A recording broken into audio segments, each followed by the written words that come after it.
Hello, beautiful humans. Welcome back to another episode of Naked Sunday. I am your host, Caleb Nelson, and I have my friend, Ariel Naftali. I always make sure I want to say that last name properly. Did I say that correctly? Good. You actually did it perfectly. Oh, make me do a little dance, do a little shimmy. Anybody who's actually watching this on the video, I know I don't have the greatest moves, but whatever. I got all squiggly because I feel good about myself saying a name correctly. Let's go. Let's go. Thank you for joining me on the show today. It's like we've just picked up where we left off. Thanks for being here with me. Yeah, really, really excited to be here with you. It's been a long time coming for sure. You know what? The universe aligned us when we needed to be here. This is a little shout out as well to our mutual friend, Victoria, who's been on the podcast as well. Can't remember what Mm. episode, but everybody go look back and check that out. Cool people connect you to cool people. And our blossoming friendship over the past, I don't know, half year, maybe a little more that we've gotten to know each other has been fantastic. Um, with that, if you've listened to any episodes, I like to start all my podcast episodes with why I appreciate my guests. And I do this because I think we need to start telling each other in the world why we love each other a little more. And far be Mm. it for me to say, I think it's a pretty solid strategy in the direction of a whole thing called world peace, or at least inner world peace. We all can like know where we're at. Who doesn't like being told why they're awesome? With that, what I appreciate about you is you have such a kind, open, curious heart. You're Mm. very open. Like our conversations, you feel like we could just talk for hours. In fact, I think we struggle to get off the chats every single time. We're like, oh shit, like I'm running late for an appointment or whatever it was. And I feel like that's such a great sign in any friendship, any relationship. Where you're like, wow, the time just flew by. How did an hour, how did 2 hours just evaporate? But you feel so connected. And like I said, like you are so kind, you're so warm, you're so welcome, you're curious. You ask great questions. Go figure, you're a great coach. Duh. But like that's kind of predicated on that. But I find that we need people to lead with more of that type of energy and integrity in this world. So thank you for just simply being you. Mm. Wow. Thank you. I am receiving all that right now. That feels really, really good and cool to it's cool when the way you want to be in the world is how people are receiving you. Like it's not something you're necessarily trying to orchestrate, but it's just like something you aspire to. And the word for me most recently has been um, curiosity. I felt like for whatever reason, most recently, like gratitude has been like a harder state of mind to aspire to more Hmm. consistently. Um, Not because anything was going wrong, but because it felt like a further reach and curiosity felt way more accessible as like a state of mind to hold. And I just had this conversation with myself literally yesterday after a run. I was like, yeah, curiosity is the thing for me right now. Like that's the intention I want to lean more into, and not even realizing that that was um what I guess was coming out naturally in many ways through our conversations and connection, and hopefully in the other relationships I have too. So thanks for affirming that. Gotcha. Let's go. It was my pleasure to share that. See, we got to tell each other. We got to let each other know. I feel like it helps, especially there's so many, especially business. People get into this lone wolf mentality a lot. It can get very lonely. They can get very narrow-minded. It can be a lot of that stuff. But Mhm. naturally, independence is important. But I think it gets mistaken for thinking we don't need people. We Mm. might not need an exact one person because we shouldn't be assigning all of our value to one person. But independence, the more I keep doing this, I realize independence is not the highest form of growth. It is interdependence. And it's to accept that we do need people. Yeah. And how else do we know what traits or skills or whatever it is that we need in others to connect and make sure that relationship functions in the capacity it needs to function if we don't just tell each other. It sounds like Totally. such like an obvious concept, but just do it. And be like, oh, you do that, and you make me feel that way, and I do that, and you do. Okay, cool. Like this will work out really well. Let's keep doing that thing. Duh. I don't know, but Yeah. Well, it's also, I think, being able to see how we can support each other in such complementary ways. I think about this a lot in my relationship with my partner, Josh, and how we bring in totally different strengths in life. And we're able to kind of like lean on each other for those different things. Like, I'll throw a basic example out. Like, I'm definitely more of the social organizer and gatherer. He is very much like the logistics, strategy, understands where we're going, how to get there. If you ask me any place on a map, I will not know. Don't ask me because it'll be embarrassing. Like, I exist very much in the like psychology, spiritual world. I have no idea what's happening out in the material life form.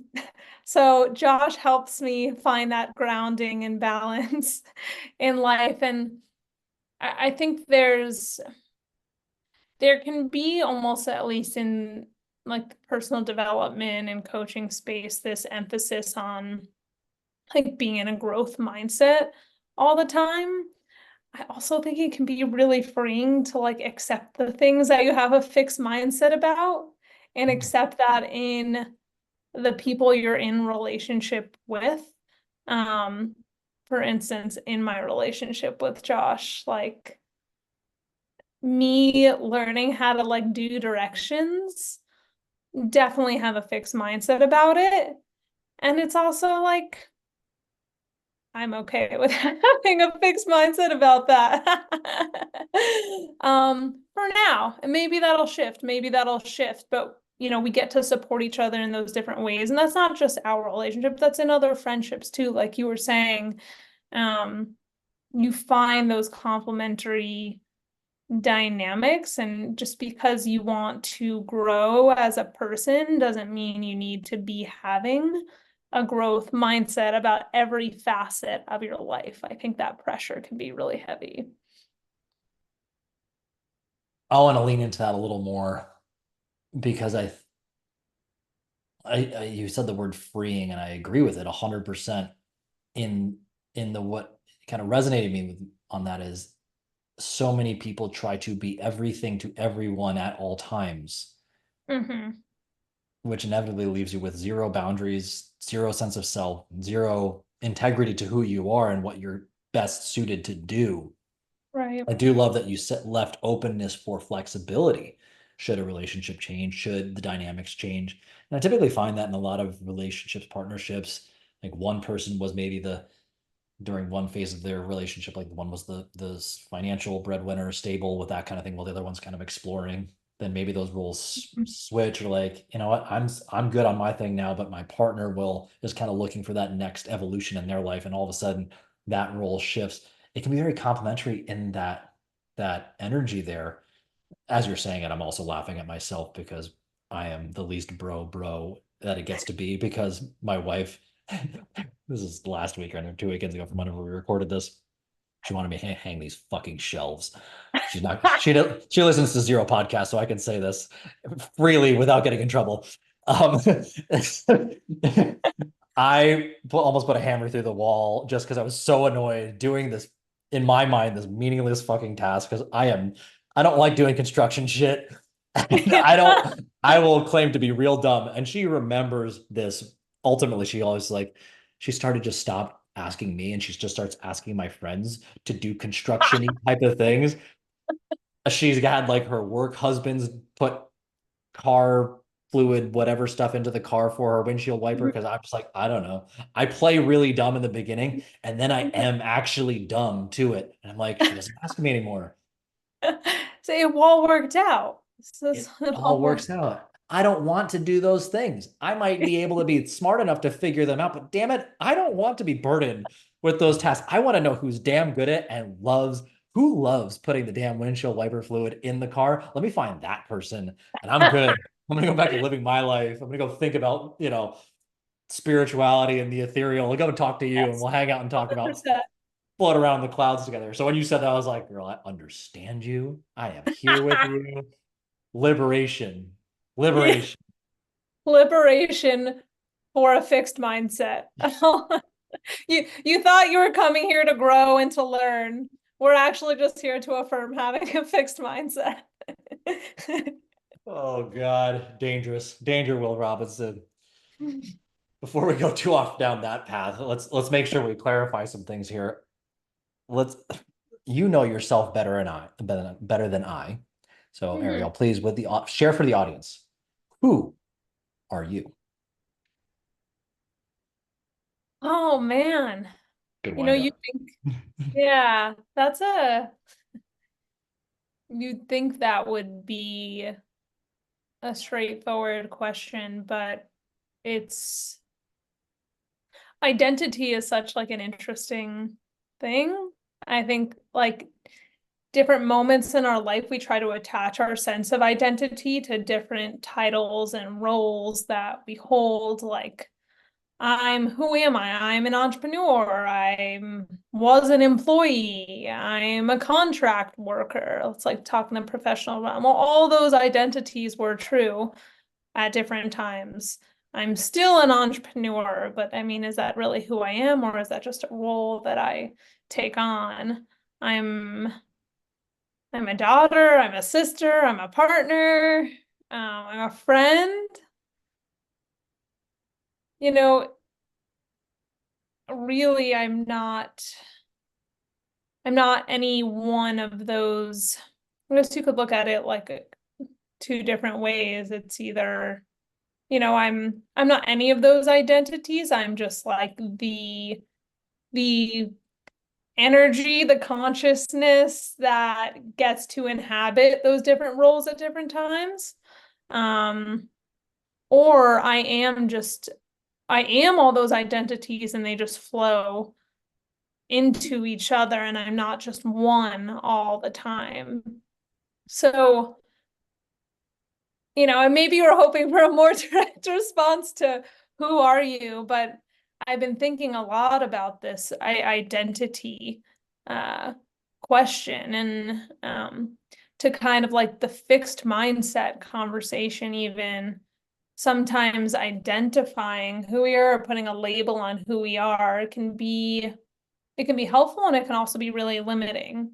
So like if I'm an entrepreneur, then does that mean I can never go look for a job again? If we're sticking with like the professional um, pathway of identity. But if we never put a label on anything, then kind of like the options are endless of what we can go after, what we can be, or what we can do. Um, so I think we need kind of like that balance of both like a little bit of boundaries, uh, and a little bit of like freedom at the same time. Like if it was just totally like out of the box, no guardrails, I think that's a really hard place to work from and lean into. Um, but being able to be flexible with identity, like I am this right now, that might change. That that can be helpful or that can be freeing too. Ooh, I like that. For the record, I asked that question that way every single time. And if anybody's listened to many episodes before, they've heard me say that because I get a unique response just like you did right there. It's hard, but so simple. Hmm. But I guess perhaps it is so hard because it is so simple. Hmm. And for all the reasons that you just described, this confluence of both the who am I internally, the energy, the consciousness, the whatever, and then the Mhm. practical, external, what roles do I fulfill? What an interesting dynamic. And I Yeah. love that you brought up identity because I've been spending a lot of time in this lately. I don't know if you saw it's recorded, but I did it as a live on Instagram the other day. And I've been thinking about it a lot. Um, our name, Mm, living up to your name, your actual name. And I mm, saw months ago, uh, this guy, I can't remember what clip on social media is. He talked about like, I believe in living up to your name. Hmm. mm, This name ascribed to us when we were born. Hmm. And for the record, I've struggled since I was what, sixth grade.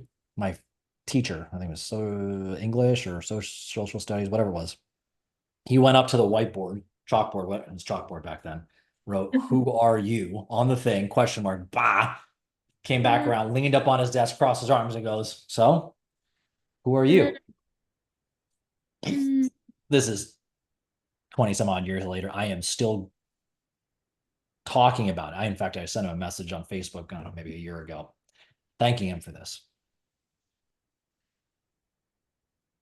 Anyway, fast forward to this reflection from recently. I've played around in ChatGPT with, I'm like, thank you, ChatGPT. I've like, been where's this going? where's this going? Yeah. Plugging your name into ChatGPT, like, what is the meaning of my name? Put your middle names and everything in there too. And then ask, what is your purpose based off of that in your life? It's a cool exercise. It's a cool exercise. Fun, cool things come out of it. And I look at that and I saw my name and I brought up a whole story about like my mom and some other things in the video, but it's unique because I'm like, this is something I've struggled with. The meaning of my name is something I've struggled with as a concept for my whole life, Mm, and where it's led with mm, purpose and things of that nature. I'm like, oh, this is fun. I hope you go home and do this. I yeah. take it one step further. Here's what I did. I took my wife's name and we did it to, I did the combined, like not only hers, but mine. And then like, what's the meaning of our relationship and what's the purpose of it? I did it with our daughter to be. I've done it with friends. It's weird. And you're That's like, so trippy. it is so trippy. And you go, uh, this hits. This hits like this is solid. This is, I feel like this Seriously. really, it's so bizarre and weird at the same time. And what I thought about that, but the kind of the weird part is like when you, if you don't know the root to your name, how Mm, strange that it was me stepping into that identity the whole time or working towards it. But mm, where I'm going with this is as we talk about who answering the question, like, hi, I'm this, we introduce ourselves as our name all the time. When we talk about affirmations, you're speaking yourself into existence all the time. right. It's probably the most common word we've used in our life is our own name more than anything else. Mm, It's a statement of ourselves our entire life. And we've been stepping into that identity, whether we knew it or not. mm. How bizarre. So that's my pontification. I don't know where I was going with the rest of it. I'm throwing these concepts at your feet. I don't know. I don't know. That's so interesting. I guess I've never thought about kind of like the possibility that there could be deeper layers to your given name beyond maybe what like your parents intended when they named you that. Um, like I never questioned that maybe there's like another layer there. Like there's a reason why they even had the idea that they are unaware of. That's connected to why I'm named what I'm named. But it's the name piece is funny because I used to hate my name. I thought it sounded super girly. I was like, I used to be a big tomboy when I was younger. Like I wore backwards hats and like those, you remember like basketball snap pants? Like, Yes. do you actually know what I'm talking about? Oh, yeah. I wore Yeah. those too. I wore those too. So I wore those snap pants and backwards hats and like basketball sneakers. And like I got really, speaking of identity, into like this tomboy identity when I was younger.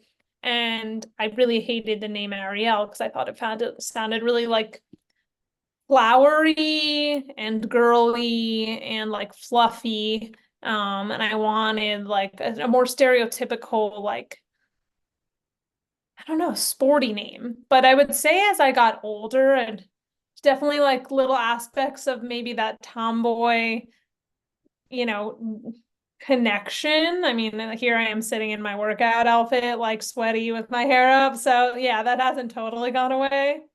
But I have definitely grown to love my name, and not in necessarily like a I haven't looked it up and connected to it on that deeper level, but really just on a surface, like come to appreciate its uniqueness, maybe. Um, but I'm really curious to do this exercise. Like, what I'm curious for you, what was your relationship to your name when you were younger, and how did that shift in doing this research? I was laughing to myself as you said, like you hated your name. I hated my name too. Really? It was weird. Caleb was not a popular name when I was growing up. So and I've Mm, already felt like an outsider and different than everybody else, obviously, with the cult stuff and everything else that was going on in my life. But just in general, I never felt like I belonged. Add mm, my name to it. It wasn't easy to pronounce. People spelled it wrong all the time. It was just like, but I'm just also like, I don't feel like I'm one of the cool kids. mm. And it's come to but over time, interestingly enough, I've come to actually love my name. It Well, is different. People don't know that, and it has a story behind. There's a lot of interesting. I learned more about how I had a conversation. I told my mother this story 2 or 3 hours ago, um, which was really cool. I came to find out that in their church situation they actually would have a friend, like a friend within the thing. They would give you a name. They chose my middle mm, names. So uniquely enough, I'll go deeper with the story actually. yeah. So I got to take it one step back. So my mother, I remember this probably 12 years ago. I was actually going through a breakup 12, 13 years ago, somewhere in there. And it Mhm. was the first time she ever came up and just like visited me and was with me. And it was the first time I actually asked her about like life. I don't know if that part was the initial answer to it all, but I remember one of the conversations that happened within that time that her and I just hung out was she told me about this moment where she was like praying to God before they got married. No, mind you, my parents had an arranged marriage. Mm, And she told me, she's like, I was praying and I just asked God, please bring me a faithful man. mm, Now, my father, epitome of that, steady, consistent, constant, always there, like has been that.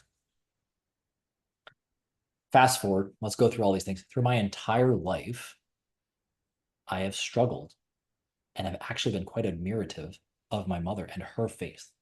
She is she believes, and when she puts her mind to something, like that's what she's doing. mm. She puts her foot down, like, and I've inherited a lot of that.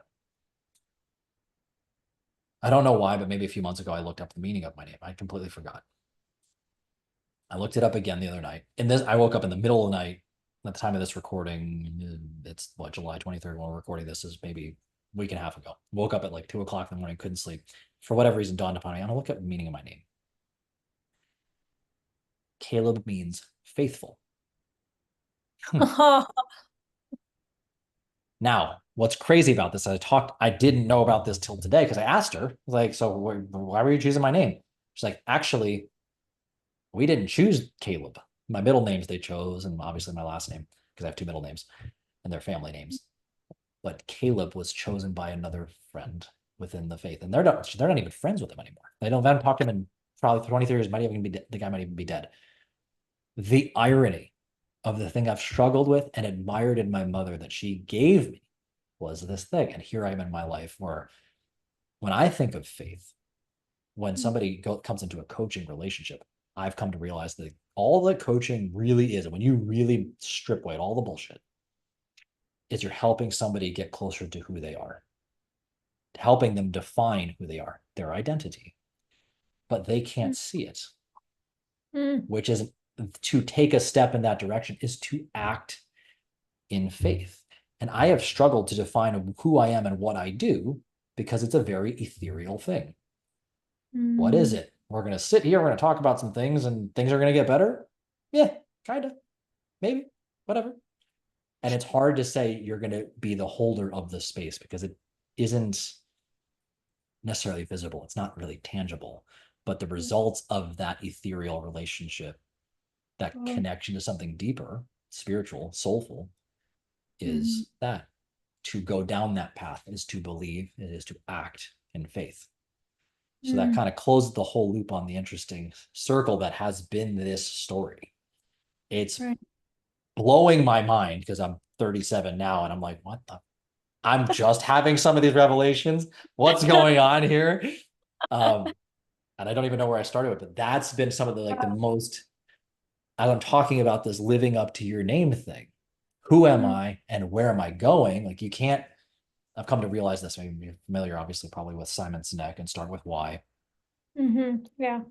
That speech changed my life. I remember hearing it like a goosebumps, whatever. And I agreed with it for a long time. I get it. I understand who has a strong enough why can bear anyhow, that whole bit. But when you Mm-hmm. ask why is such like a broad, like, what's your why? Most people don't know even know what they want, let alone why they're doing it. The real question to ask before that is who are you? Because who you are is where you're at. Your why is where you're going. If you don't know where you're at, you actually can't calibrate to where you're going either. You're just throwing darts into space and maybe you're striking it hot like every now and then, but you can't repeat that. You can't actually guide others in that direction. You can't take an organization, a family, or whatever, you, even let alone yourself, consistently down that path. You must Right. first discover and define the who before you can do the why, which is a far more Mm. practical pursuit. You have to just remove a bunch of shit. Wow. This is Soapbox well, rant over. well, the timing of this is just, I mean, I literally just shared this morning a whole rant of my own about just starting with identifying the who first and like, let me back up. So a common question that I get and one I've thought about a lot as a coach is like, should you change your situation or should you change your mindset about the situation? Like, do you want to change your job or should you change your mindset about the job that you currently have? Whatever it is in life, the thing that isn't feeling right, the thing that's feeling a little uncomfortable or a little unsticky, a little less than ideal. Do you change the thing or do you change your mindset in relationship to the thing? And I think for a while, I didn't necessarily have a specific process for navigating this question. And I tend to lean more in the former, like, well, let's figure out what the right job is, the right career path is for you. And then through that, you will feel better. You'll feel more aligned. You'll feel happier. And I was completely kind of dismissing the mindset or the inner work part of it first. That's not to say the doing isn't important. Like it's not to say you should never work on changing your environment, only work on your mindset and just be like Zen all the time. That's not necessarily what I'm going for. But what I realized is that if you're not clear on kind of who you are and who you want to be in the world, it's really hard to come from an aligned place to determine what the thing is that you want to do. And so it's not really the right question to even ask, like, do I change my mindset or I change my environment? It's more so, well, who do you want to be first? Let's go be that. Let's get aligned in that being, whether it's I want to be someone that feels more connected to the people around me, that is open, that is vulnerable. Go be that person first, see how your life unfolds through that being, and then from that informed place, decide like the next action steps you want to take. And I found every single time when you lean into that being part first, the thing to do, the question you are asking, it's so easy. It comes so quickly. You're like, oh, yeah, I know what I'm supposed to do now because it feels right. And when you're in that iffy place of not shoring like the right step to take, it's because you're not aligned in the being part first. That was a lot of like kind of vague words, and I don't know if that made sense. Oh, it made sense. What I heard there, well, I think you brought out something in that how do I say this? I think what you open the door to is seeing the problem that most people will do. I'm just going to change my job, or I'm just going to change how I think about it. Like, well, both could be wrong at the same time. One of them, I'm just going to change my job, not to realize all of a sudden you put yourself in the same job, just in a different, like the paint on the wall is different and the names of the people over here are different, but the cycle is continuing because you didn't actually change who you are. Or better Mm-hmm. yet, you didn't actually get clear on who you are. So you didn't even know if this next thing was the right fit. It just was classic grass is greener on the other side. Right.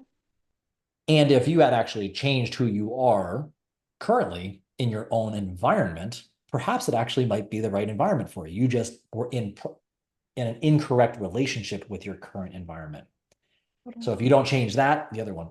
Now, that being said, if you do re-engage yourself as who you want to be, because most people don't want to actually take accountability for the fact like, oh, my boss is being an asshole.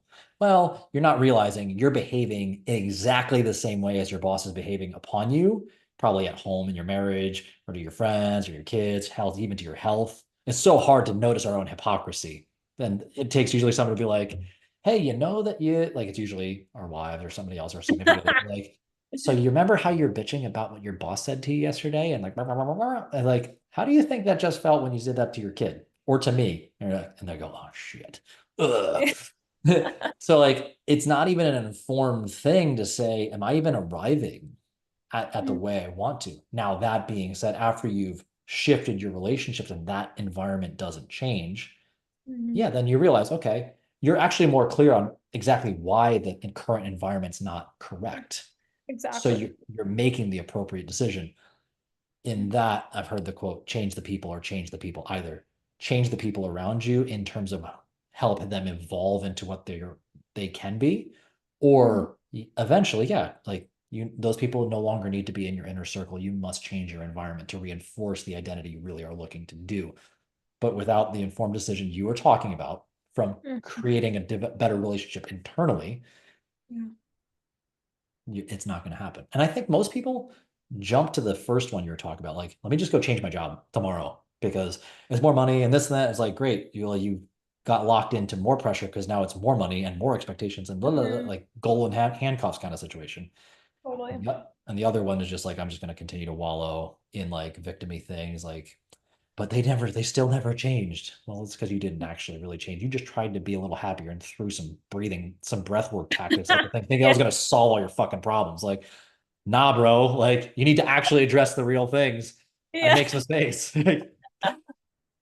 That's what I took from it. So you were spot on. I was like, girlfriend, you're hitting the nail on the head right here. Let's All right, let's go. go.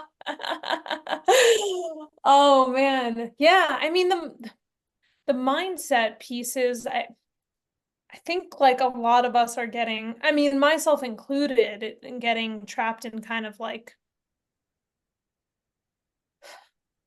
when I realized that the mindset piece was important and impactful, I think sometimes it can become almost a crutch or a distraction from the real thing where it's like, oh, let me, like you were saying, well, if I just do breathing every morning or if I do some meditation, then like that's going to relieve the stress that I'm feeling about like this existential crisis I'm having about like what I'm actually meant to do and why I'm here existing on this planet at this moment in time. Like, no, you might feel like a little more at ease, but like if you're not actually digging deeper and asking yourself the big questions, you're not going to get to the root of the challenge of what's going on. And so I think that when you are actually you do that deeper work, that digging, and you actually show up in a way that feels aligned with who you believe yourself to be and or who you want to be, um, the decisions that are in front of you, they almost stop feeling like decisions that you have to make, and it's more so like the choice is already laid out in front of you. All you have to do is say yes to it. It's like it stops feeling like it's this really complicated decision. It's a more intuitive knowing of what the next step is. And it's hard to shine a light on that in a tangible way until you experience it. But I mean, I think about we were talking before recording about leaving the job that I had, in addition to my own business. It was like I was questioning for a bit whether or not like I wanted to stay. And at a certain point, like when I just started showing up, even in my personal life and as the person I wanted to be, someone who was more free and expressive and vulnerable and raw and not as like buttoned up as I necessarily felt I had to be in this other role, um, the decision to leave felt clear. It didn't feel like there was an option to stay. Like it was just obvious. Yeah. What I think is interesting about what you just said there Mm. is that people think they want options, but they don't. They want No. somebody to tell them what to do. But I think you described something really beautiful there in that it taps into this, we'll call it divine intuition, that little Mm. voice in the center of your heart. Call it God, call it the universe, call it spirit, call it whatever thing you want to call it, the self. It says, well, it's this. It's this. You know it. You knew it all along. You probably were Mm. just too afraid because of the other clutter. So you're right. I really appreciate what you just said. It's hard to tell somebody what that's going to be like. It's a feeling. There's an Mm. assuredness, there's a confidence behind it. Like, oh, but it's so obvious. Like, this isn't even right for me.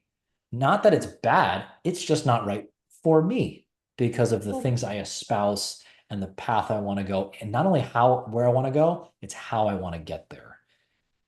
Mm. Know thyself, right? Socrates. Man, I'm pretty sure that's it. Like, I think of that quote, know thyself. I think it's said so flippantly, but I've thought about that one for the past few years. I'm like, holy shit. It's so much in so little Mm. because it sets the tone. Like, if you know yourself, well, then you also know what you're not. If you know what you're not, you know where your boundaries lie. Well, then you also know what to say yes to and what to say no to, what path you Mm. should go down, what not. Like, again, one of those classics, so simple. Yeah, of course, know yourself. I know who I am. Like, we it, so many people I think like you're so brash, like I know who I am. And you see that the Mm. more you have to tell somebody like I know who I am, you really definitely don't know who you are. Right. How beautiful, how simple when you know who you are, the thing you need to do or want to do, just it's there. And it's almost like Mm. it's like the seas part in front of you, and it's so obviously the thing in front, and you know, well, this is it's not just the best decision, it is the decision. This is where I'm going. Yeah. Okay, cool. Yeah. Let's go. Yeah. It is. It's a very clear when you are in that true like inner alignment. Yeah, the path is clear. And I think the more experiences that you have, the more opportunities, um, to become even more rooted in that intuitive place.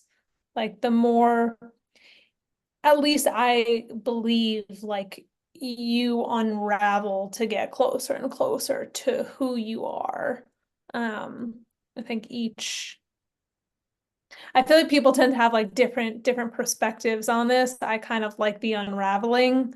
perspective, but like in determining who you are, like, or your true self, or, you know, whatever words you want to use for that. Is it more of like an onion where like you peel back the layers to get to like a core self, or is it more so as you have experiences, you're adding layers on to build up who you are? And I don't know what it is about the unraveling. Maybe it's because I'm in a phase of life that involves a lot of like deconditioning and unwiring like a lot of my programming from growing up. Uh, but I think personally that there is some core self that's always been with you. Um, like that playful, curious, free-spirited nature when you were like young before all the layers got added on, that is wanting to come back out into the world. And what we learn through adulthood, I think those are layers that get added on, but I kind of believe they're just like we've been given adult tools to more effectively uh, express that inner child, and those inner desires. You Do you gotta, have a you leaning got, in one or the other? you gotta get the fuck out of my head. Like you, as you were saying one, I'm like, I agree with this unraveling thing, and I'm like, I hear what she's saying, and I think I know where she's gonna go, and then you did it. I'm like, what is happening right now? I think what you said is so true. That inner spark is always there, but I think the accumulation, like I think first half of our life, we think of the self, like the climb of, to sort towards self-actualization, Mhm. survival, very masculine energy. It's a lot of more money, more Mhm. sex, more food, more relationships, more experiences. Yes, more tools. Ultimately, as you just talked about, and Right. as you said, the word home. Yeah, like it's like I think of it like this. It's the pressure that creates the diamond from that Mhm. raw material, Mhm. but to fully express the diamond and see it for its true beauty, it becomes the unraveling and the removal. And you start chiseling away with that. And I think that's the second half of life after we've realized I've hit Mhm. a block. I've done all these things. I've been all these things externally. What's at the root of all that so that I know how to express that essence wherever I am all the time is the authenticity. And that's what I think what you talk about. And I like the unraveling because I thought of it from like fascial, like unwinding. Like we Mm. unwind the traumas and stuff like that. If anybody ever wants to get into like the body keeps score and the trapped emotions and all that kind of stuff, like trapped in your fascial layers and all that kind of stuff, and like the unwinding to put ourselves back in alignment Yeah. with our true self. I think there's something really beautiful what you're saying there. So I'm like, I land. Mhm. It's both, and I see it both as like it's the masculine and the feminine. One is like a Mm. grounding, softening, removal to let yourself and your purpose emerge, but the other Mm. was to essentially put the scaffolding up to be like, well, now we know how to let this beautiful energy, it does need a framework to know how to play safely, and for you to wield that energy in a way that's responsible, that's focused, that's clear, that can also communicate with others. Like that's like we need both, and we think that I think we think too much in binary of like it's all or nothing that way, as opposed to like, no, we need both and each have value, especially in this day and age where like this side is bad or that side is bad. No, like that side has value. This side has value. How do we marry those two things? Yeah. And you have to go explore that other side of yourself to go discover it and to reveal like all that you are. So Mm. long way of saying, damn girl, you might drop the shit out of that response. That was fine. I feel like you just said it a way more eloquent way than I said it, but I love looking at it in the I got to follow you up. I got to play off your scaffolding, basically. Like you made it easy fine, for me to say that. fine. I wasn't even kind of thinking about it in terms of the the masculine and feminine, like the more feminine, intuitive, playful, kind of free-spirited nature, whereas like the masculine structure and organization and logic. And I think I really like that way of visualizing like the integration of both. We do need, to the beginning of our conversation, like some boundaries. It's not just being like out and flowy in the world with like go be, and like there's no rules, there's no guardrails at all. We do need that integration, but we get to define what that balance and what that integration looks like. Um, so yeah, I appreciate you bringing in the masculine versus feminine perspective on that too, and the tendency to try to get black and white with things, like it's either this or it's that, rather than being open to living in the gray, which I find myself more and more leaning into this gray space and allowing and accepting that life is so much more in this gray complex space than it is as like simple as like you're either right or wrong or black and white. I think our human minds want things to be more certain. So we like to assume that things are one way or another way rather than like holding this gray area or holding that like kind of two somewhat opposing truths can be occurring at the same time. It's hard for the human brain to hold that.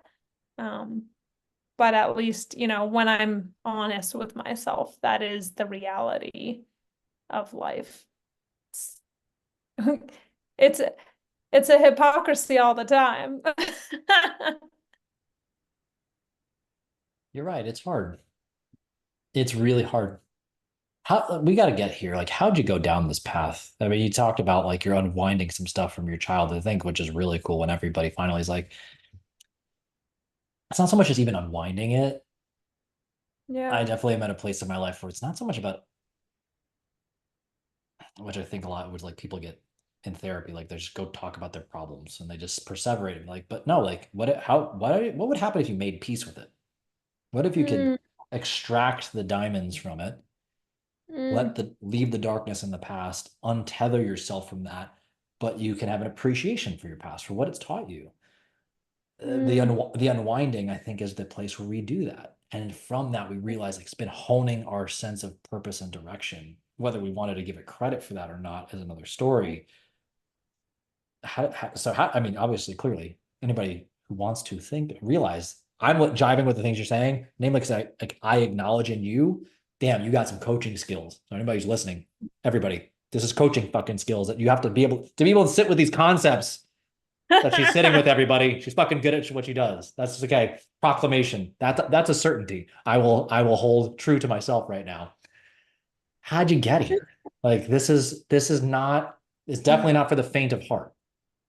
mm, yeah. Mm. It's so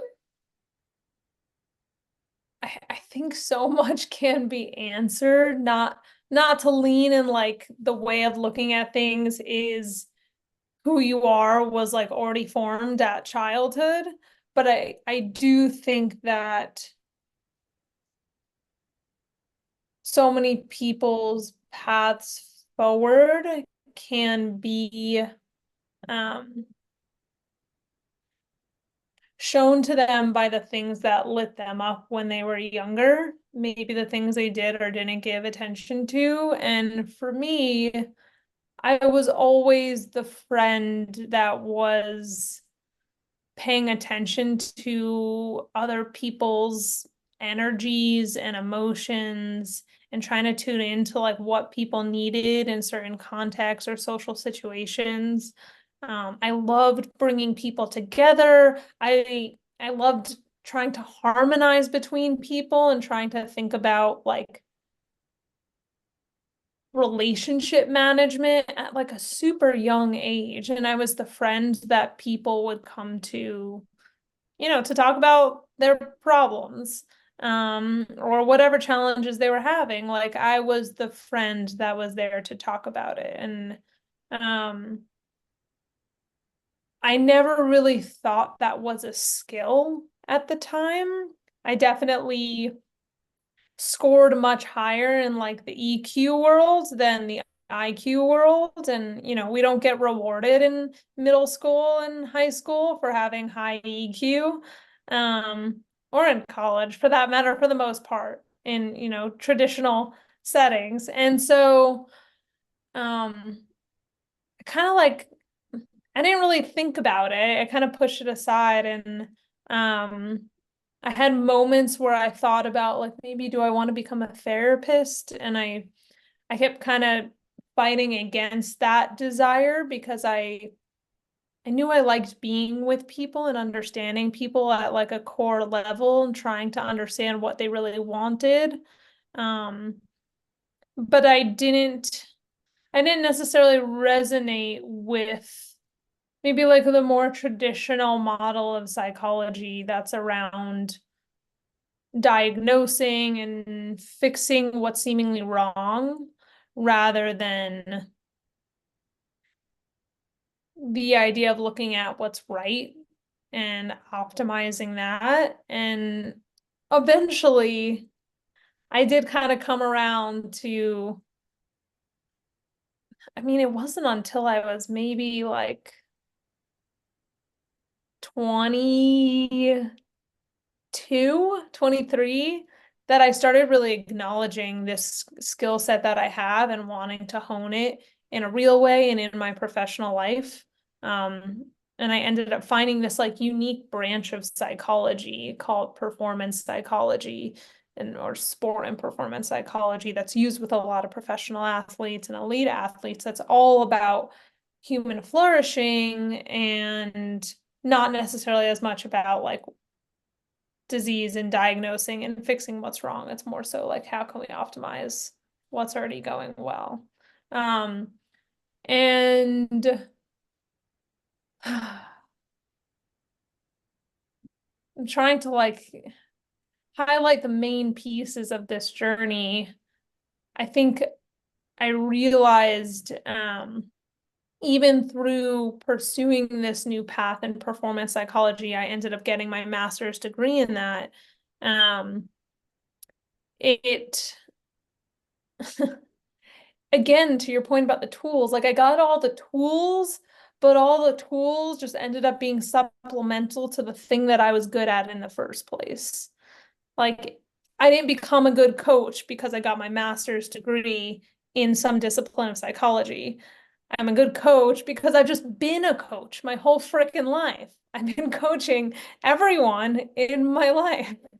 And it's something I've naturally done. It's something I love to do. And I just never gave it the credit that it deserved until later on when I was really willing to look and acknowledge it.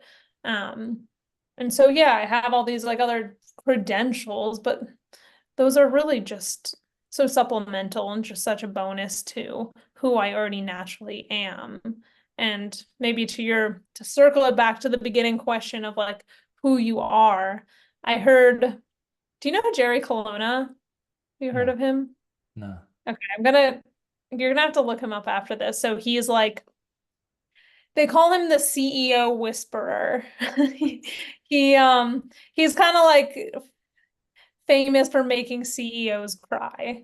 He's just worked with a lot of high profile people and just strips them down to their raw layers, just gets them open and vulnerable and just heart expanded. And he said this, um, he said this on a podcast, I believe it was recently, where he said, like, I'm not a coach.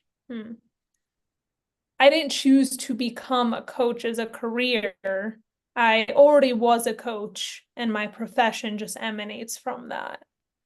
And so I think, in thinking about who we are and then translating it to the professional domain.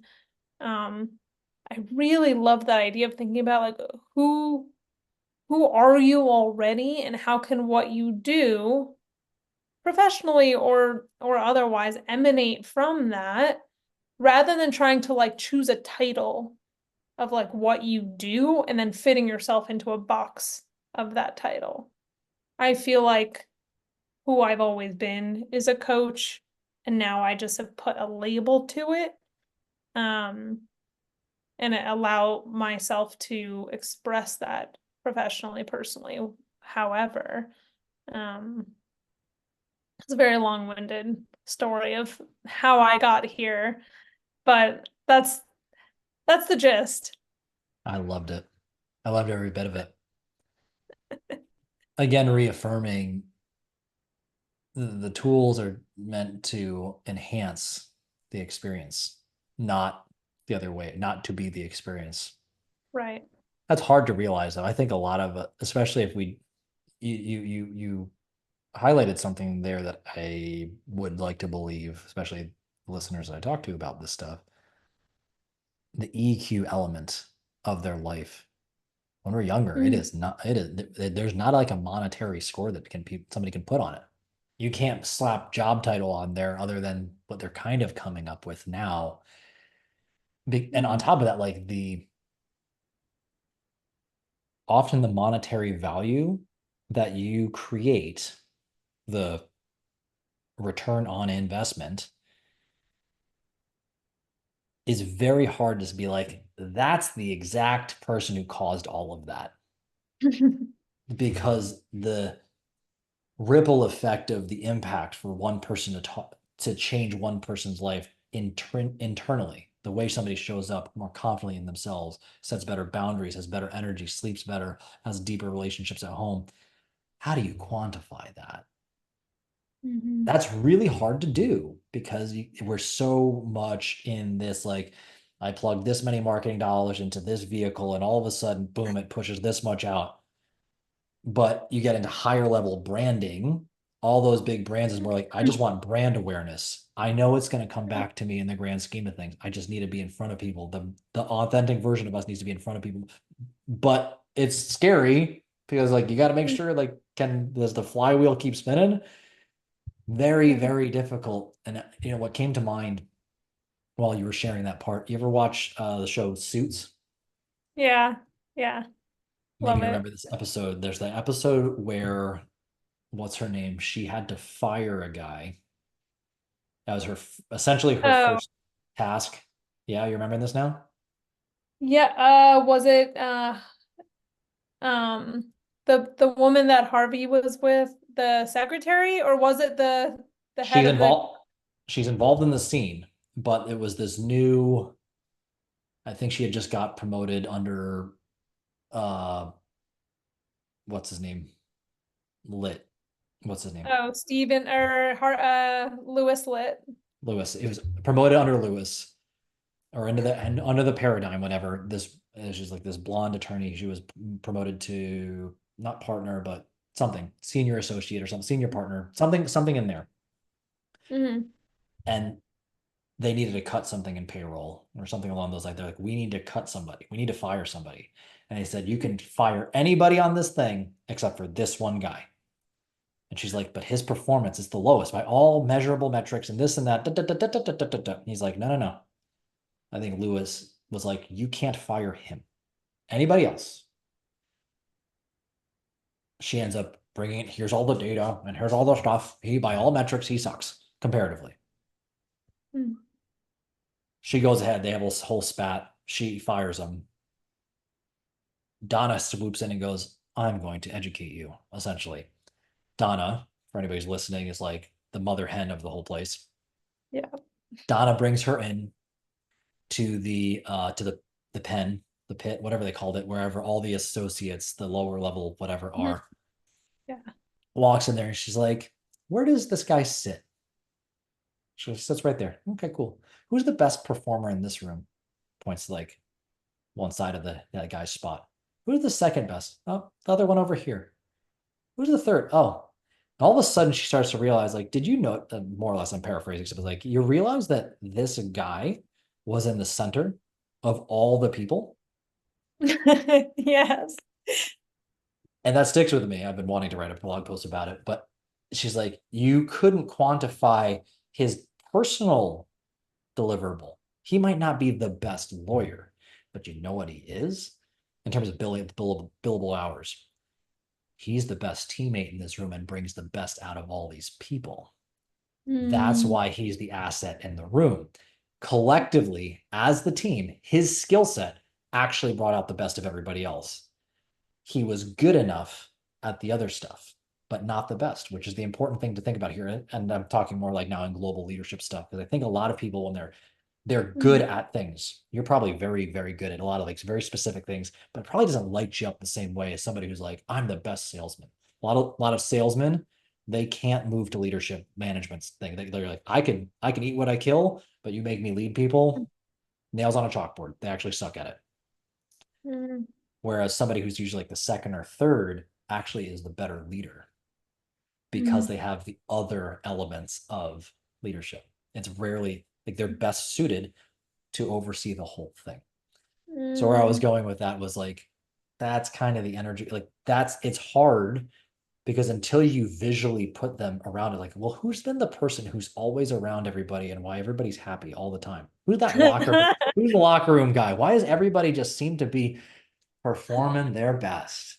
Oh, that's the person. And it's usually the last person acknowledged, but they're the one, like, if you Mhm. really zoomed out and you thought about all the success, all the prosperity, all the money that was made Yeah. as a team, they're the person because they bring the best Mm, out, the EQ element, the stuff that's probably not so tangible. Soapbox Randall. mm. That's I freaking love that example. And the second you said it, like it took me a while to get to the scene, and then I like it clicked right away. Like such a beautiful and powerful example of the unseen ROI. It's just, that's why I think it's such a disservice um to rely on only the things that are quantifiable as like a measurement of good or bad or successful or not or impact or not, because there's so many like little things that are happening underneath the surface. And I got into this conversation with my parents actually recently about impact and about value, and they were kind of saying something along the lines of like, I was trying to argue a point that like all human life is equally valuable. And we were getting very existential with it. And they were like, so just what you're saying is that like I think they used the example like Thomas Edison. They were like, so you're saying like Thomas Edison's life is just as valuable as like the guy who never like really worked a day in his life and was kind of just home and didn't like, introduce anything new into the world. Um, and I think on a on a less extreme scale, my where I kind of was hoping to take this conversation was looking at like, well, the thing that's not measurable is like, well, is it like a guy who's at home with his family who he's really present for with his spouse, with his kids? He makes them feel loved, he makes them feel seen. No, he's not like introducing this new incredible thing into the world that is helping us evolve on that level, but he is impacting like his immediate family and the people around him on such like an important deep level that like then that can ripple out to the lives and the people that they touch. um and who's to say that, I mean, I don't know anything about Thomas Edison's family, but like maybe he was like not present at all for his family and like they actually all hated him and he was a terrible person and like yeah, he did this super cool thing, but maybe he wasn't kind at all to the people around him and created no impact in that capacity. It's just, it's not as measurable, that other side of it.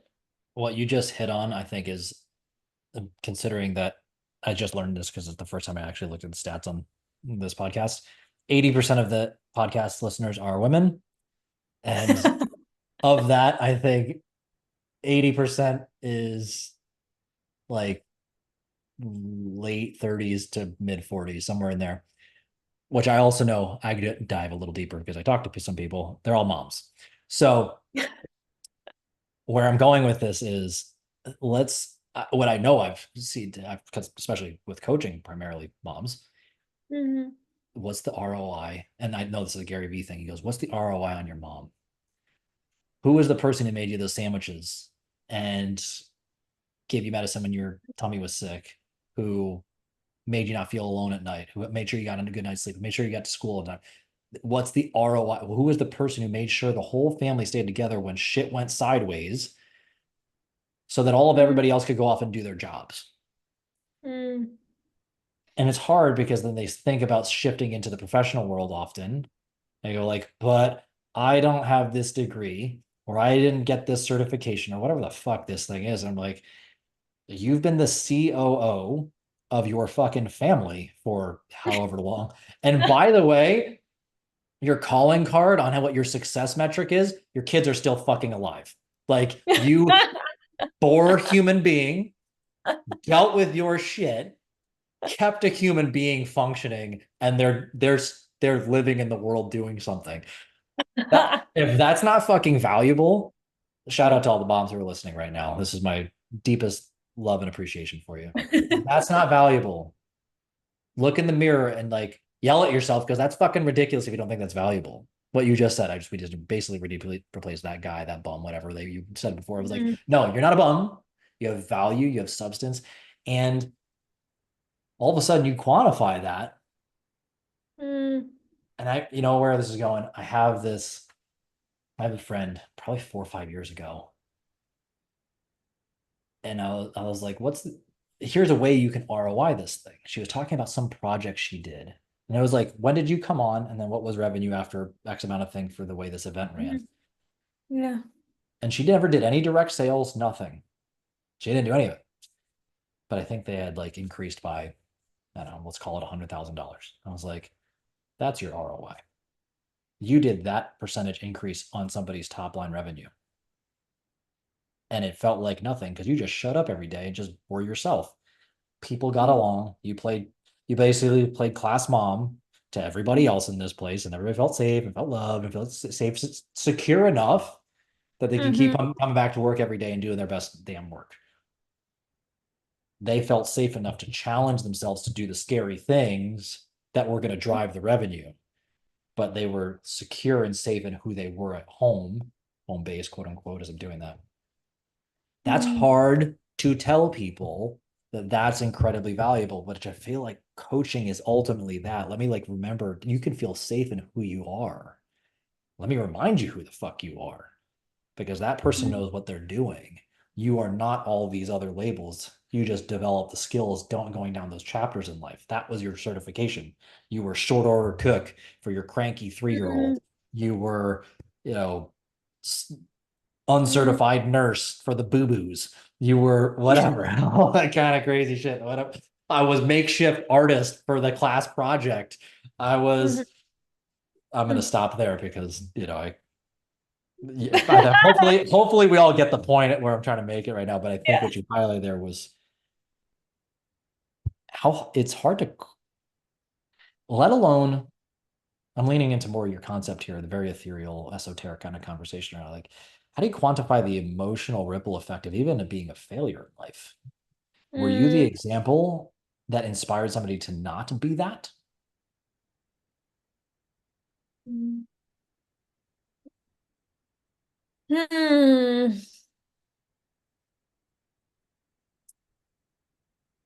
It's hmm.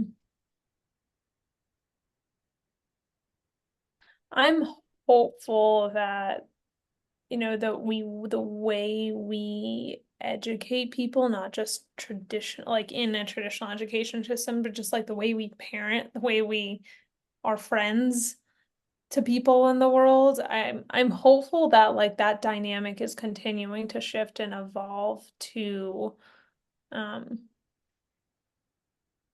seeing how important it is to see others and be seen by others and to feel that emotional sense of being held and supported and how impactful that is on long-term um, life outcomes.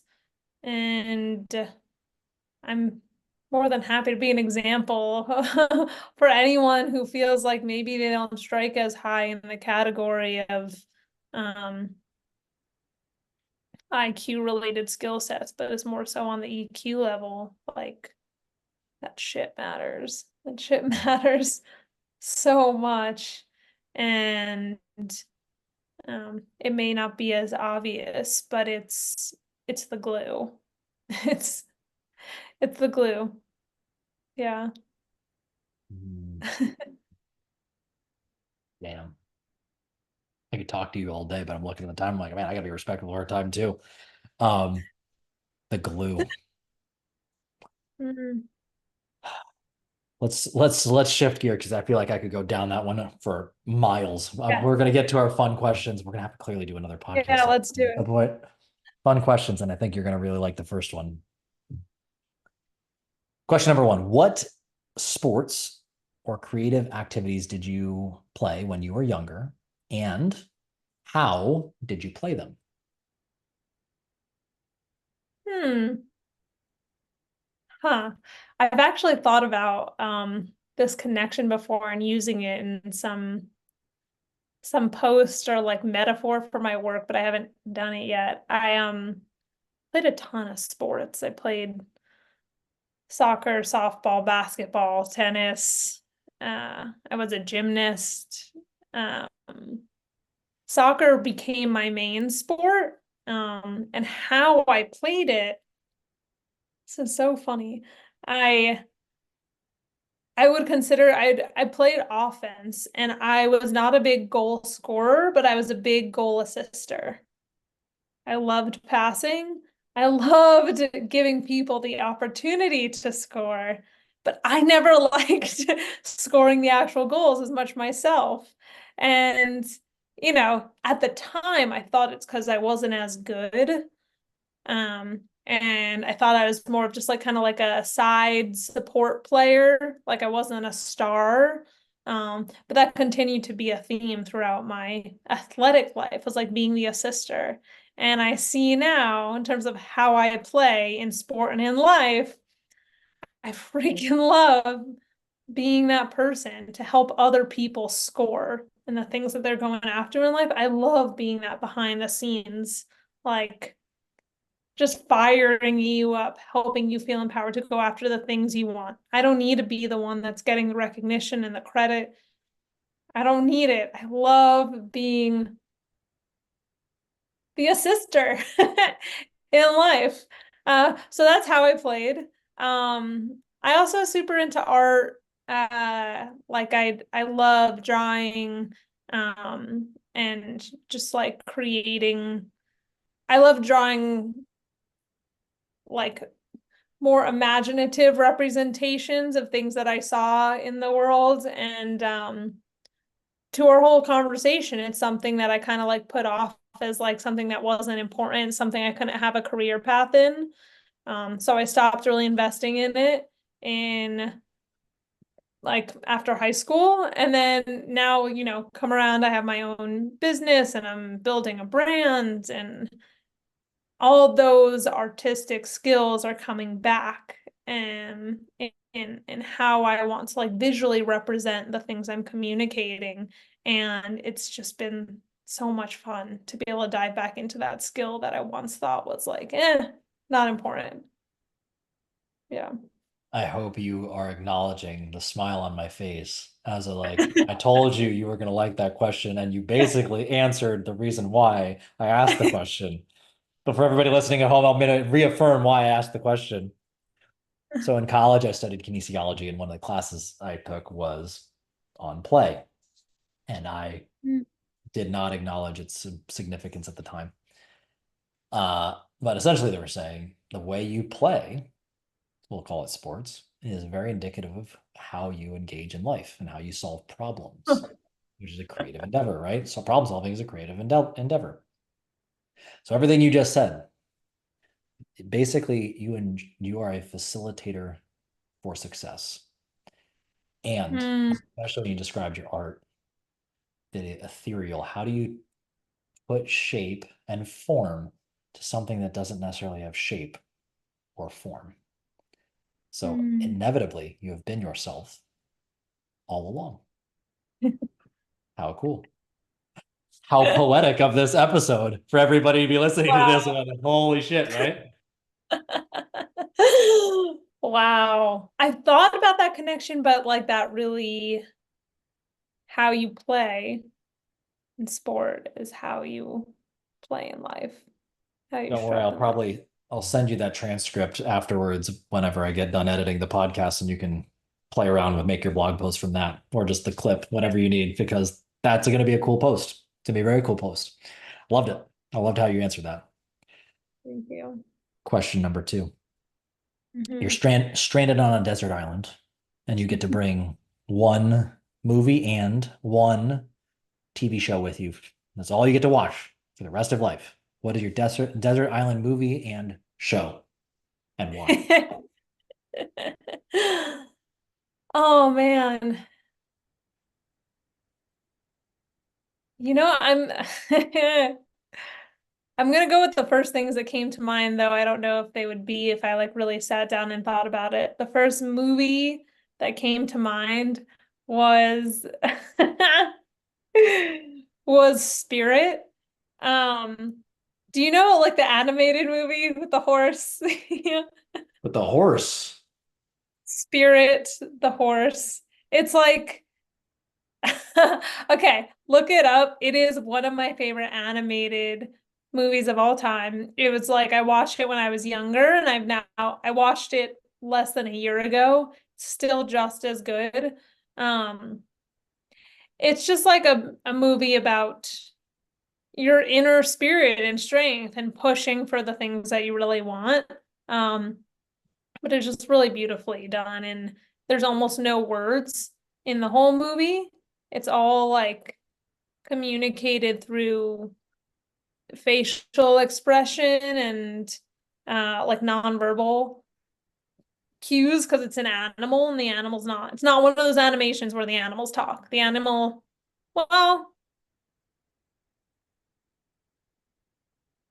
maybe the animal talks. They might narrate the animal's brain, like them. You don't hear them talking, but like it's the narration of the movie. All right, I'm getting too far away with this, but Spirit, look it up. And then from a TV show, I've got to go with Friends. I Mm. mean, it's like the theme song of my life. A lot that isn't as like politically correct these days anymore, but it's still just it brings me home every time. Mm. Love the response. Go figure. Imagine the themes that we engage with. And I asked that question because I believe entertainment really connects us to what are the Mm, things we care about. yeah. I'll be there for you. Yeah. Be there for me too. Go figure, right? The theme song to my life. There it is, right? Obviously, the spiritual elements and everything you described as you're saying, like that is something that like our entertainment tells us a lot about what we care about. Why do we gravitate towards it? Why does it speak to us? And that's cool. Plus, you talked about the creative element, like an animated thing, also unique. How do you, think outside the box with that? Very cool. And storytelling is very powerful. Yeah. Cool Question question. number three. I'm glad you liked it. Question number three. Mm. What is your deathbed meal? Who are you sharing it with and why? Hmm. Tacos with my partner Josh. Let's Um, go. I always like picture like my somehow like my life will end up like the Notebook where like you just like conveniently die at the same time as your partner and like no one's left a widower. Even though like that literally never happens. Um, so it would be Josh, our favorite food is tacos. We could eat that every single day and be happy. We spent some time in Costa Rica together, and not that it's more of a Mexican staple, but we ate a lot of tacos in Costa Rica and we eat it all the time now here, and it's just like objectively, I'll say for the most things, like, everyone's life, their own preferences, go after the things that you feel called to. Tacos are objectively the best food. And if you disagree, you're wrong.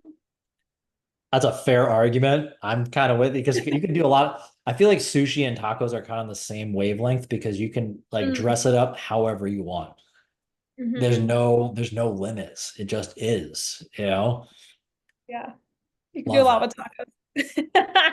You ever come out this way? There's a place called the Daisy, right? And they got like fusion tacos. They are fire. It is like Mm. a go-to staple double date night for my wife whenever we like hang out with people in person for the first time. It's like this is where we're going. This is every single time. The Margaritas are date. good. The Daisy, they're fire. If they're Okay. listening, if you want to sponsor me, everybody, the Daisy, yeah, just give me Yeah. tacos. Just sponsor double dates for me, and I will go there and we can film while I'm there if they're listening.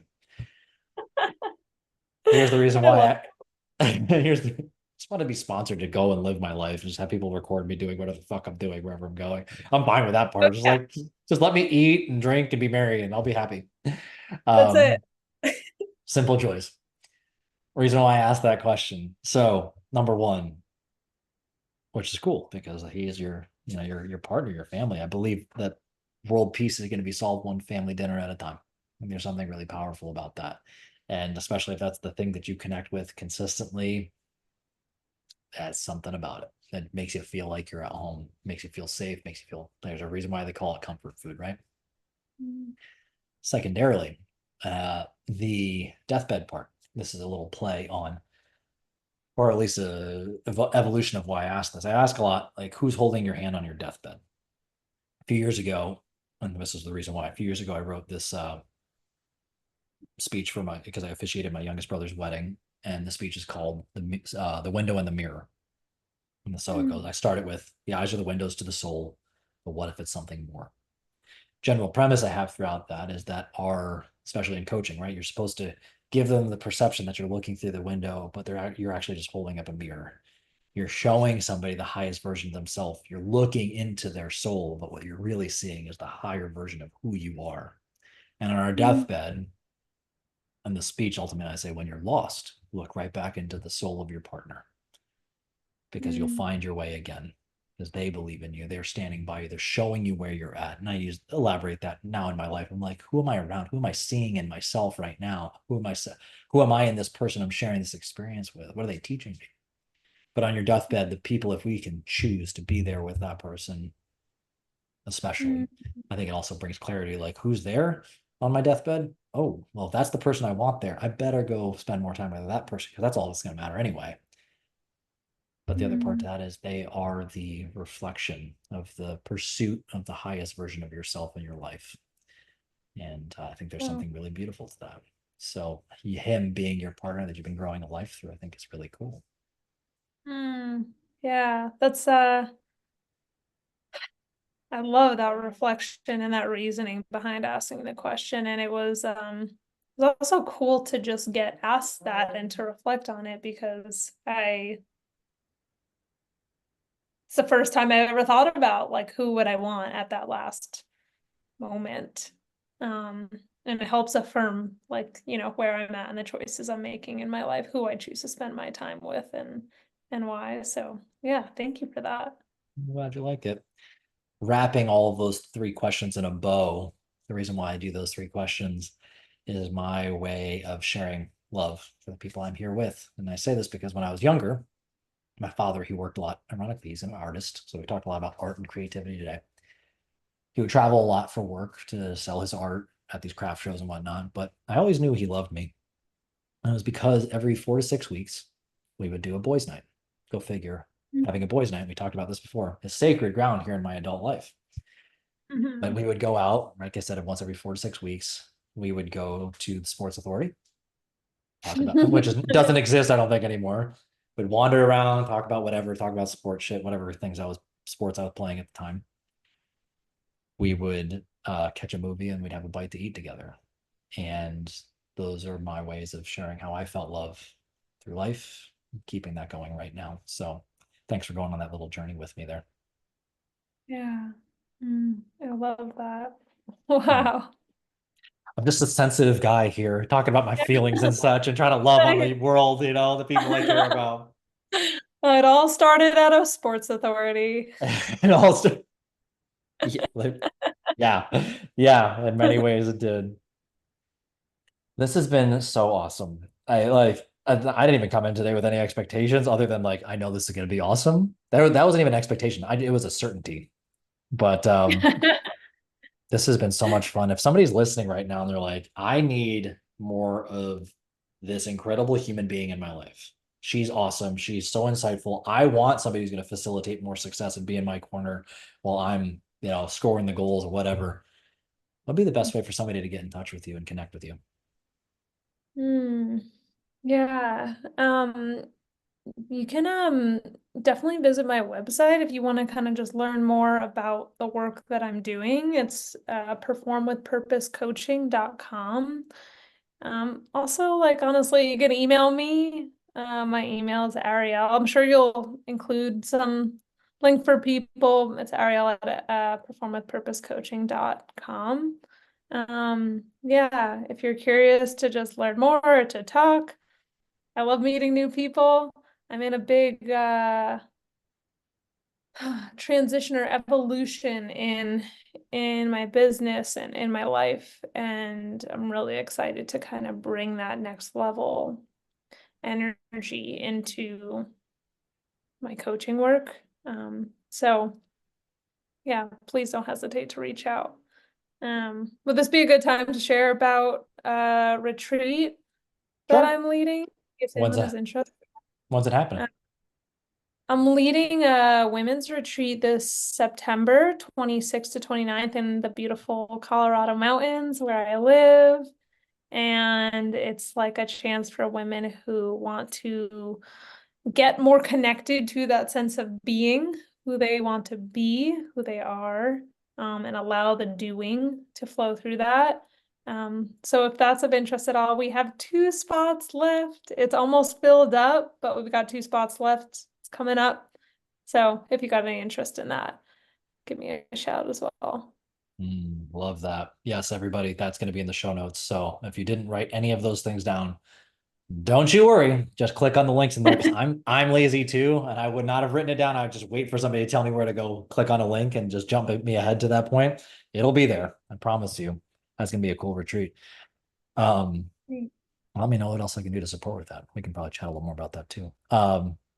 You're just awesome. I'm so deeply grateful that you've come into my life, and this has been so fantastic. And with that, like before we close out, like what final words of wisdom would you like to leave our audience with? Mm.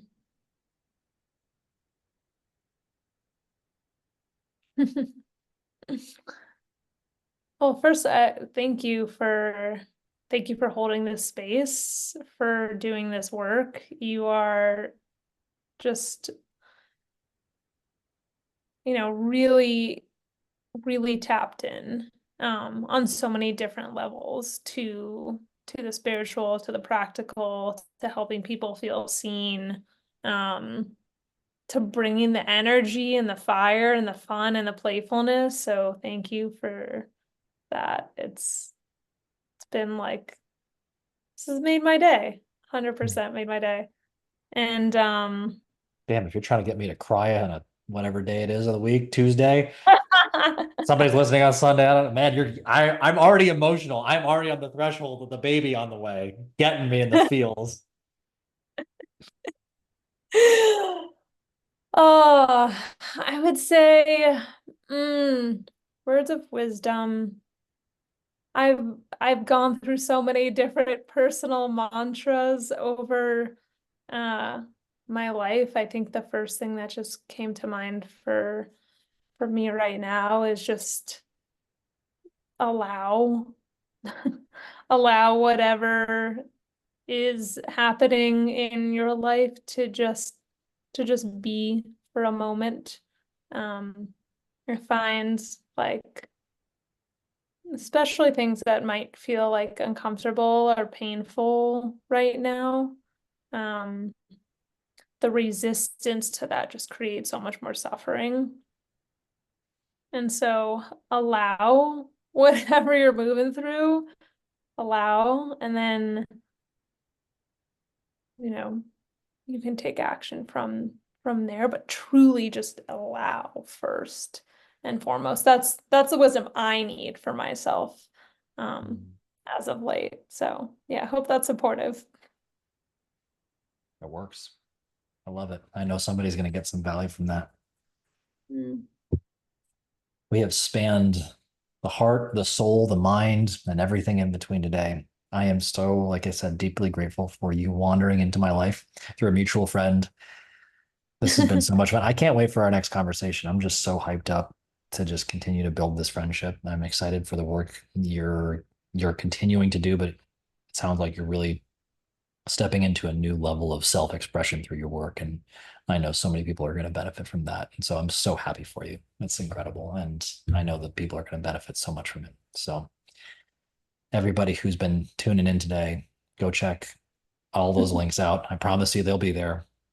Thank you for everybody for sharing your time and your energy with us today. And until next time, I remind you to love everybody.